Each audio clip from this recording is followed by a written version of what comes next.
소화기내과 전문의 이용철입니다. 네, 다음 주제도 굉장히 궁금합니다, 선생님. 바로 이겁니다. 아직 저 아무 얘기도 안 했는데 그냥 바로 옐로 카드인가요? 이건 뭐죠? 네, 이번 주제는 바로 대장암이 옐로 카드 대장용종이기 때문입니다. 이게 저를 경고하신 게 아니고 대장용종을 얘기하신 거군요. 네. 그러면 대장용종이 정확하게 뭘까요? 우선 용종이란 점막이 비정상적으로 성장해서 네. 혹처럼 돌출된 형태를 말하는데요. 점막이 존재하는 기관과 소화관 어디라도 용종이 생길 수 있습니다. 그러니까 대장용종이란 대장 점막에 자라난 용종인 거죠. 그럼 그게 암이 되는 건가요? 꼭 그렇지는 않습니다.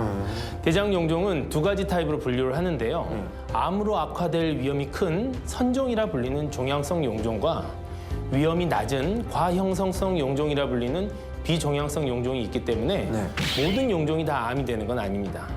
그러나 종양성 용종이라면 암으로 변할 수 있죠. 대장암 정말 무섭잖아요. 그 브라질의 축구 왕제 펠레도 대장암이었다 그러던데. 맞습니다. 대장암의 경우 갑상선암 폐암에 이어서 국내에서 세 번째로 발병률이 높은 암이기도 하고요. 예. 암 중에서 사망률 역시 3위를 기록할 만큼 무시무시한 질병입니다. 그러면은 이거는 왜 생기는 거예요? 사실 대장용종이 생기는 원인은 대장암의 발병 위험 인자와 같습니다. 유전적인 요인, 발암물질 등의 환경적인 요인이 복합적으로 작용하여 생긴다고 보는데요. 특히 동물성 지방을 과도하게 먹었거나 섬유질, 칼슘, 비타민 D 등이 부족할 때, 그리고 또 염증성 장질환이라든지 비만, 과음, 흡연 등이 위험 인자가 될 수 있습니다. 또 하나, 나이가 들어감에 따라 대장용종이 생길 수 있어요. 대장용종은 거의 무증상이라고 들었는데 맞습니까? 맞습니다. 대개 자각 증상이 없어요. 간혹 출혈이나 점액 분비, 장 기능의 변화 같은 게 있을 수 있지만 이러한 증상이 나타나는 경우는 용종의 크기가 무척 크거나 이미 암이 된 상태일 확률이 크기 때문입니다. 그럼 특별한 증상이 없다면 정말 눈치채기가 쉽지 않겠어요. 아무래도 그렇죠. 제가 담당하던 50대 여성 환자분의 경우에도 평소에 일주일에 2번 정도 소주를 한 병씩 음주를 하셨었고 매일 흡연을 조금씩 하셨었는데 검사를 통해 선종을 발견한 경우가 있었고요. 또 다른 70대 남자 환자분 역시 매일 반 병씩 반주로 음주를 하셨고 흡연을 하셨던 분인데 검사 결과 암으로 변하기 직전 단계인 고위험도 선종이 확인되었습니다. 고령의 환자가 참 많네요.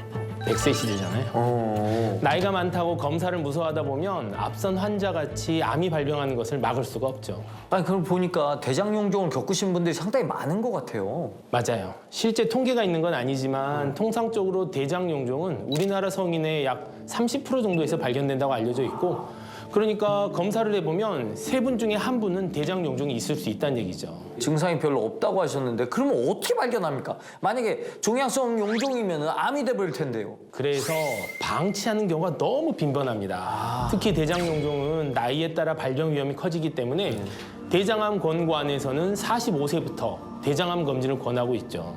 이게 국가검진으로도 받을 수 있지 않나요? 맞습니다. 국가검진으로는 50세 이상 남녀를 대상으로 분변 자멸 검사를 매년 무료로 시행합니다.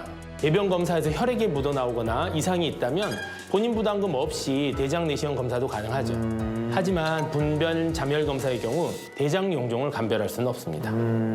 또한 분변 자멸 검사가 자체의 정확도가 좀 낮아서 정부에서는 최근 대장암 1차 검진을 대장 내시경으로 시행하는 방안을 검토 중일 정도로 중요성이 커지고 있죠. 그러면 대장 내시경이 좀 더 정확한 방법인 건가요? 그렇죠. 좀 더 직접적이고 정확한 진단 방법이자 치료 방법인 것이죠.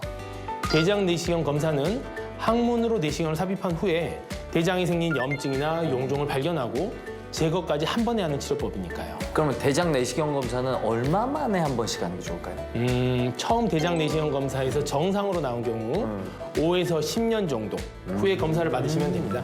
하지만 용종을 제거했을 경우에는 제거한 용종의 크기나 숫자, 조직 검사 결과에 따라서 다음 검사 시기가 달라지는데 보통 1년마다 권장하게 돼요.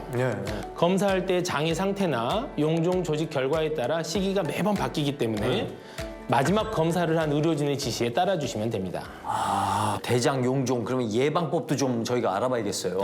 먼저 누구나 알고 있는 거죠. 운동으로 신체 활동량을 늘려야 하고요. 그렇군요. 붉은 고기와 가공 육류 섭취를 줄이는 것도 중요합니다. 또한 식이섬유 섭취는 대장암의 위험도를 낮출 수 있기 때문에 채소나 과일을 충분히 드셔주시고 마지막으로 제일 중요한 주기적인 내시경 검사.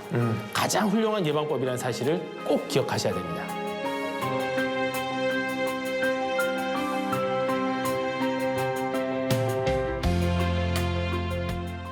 오늘 대장 용종의 정체부터 예방법까지 잘 알려주신 이웅철 선생님 감사합니다. 고맙습니다. 다음 이 시간에도 알찬 정보로 다시 돌아오도록 하겠습니다. 닥터하우스 MC 이정수였습니다.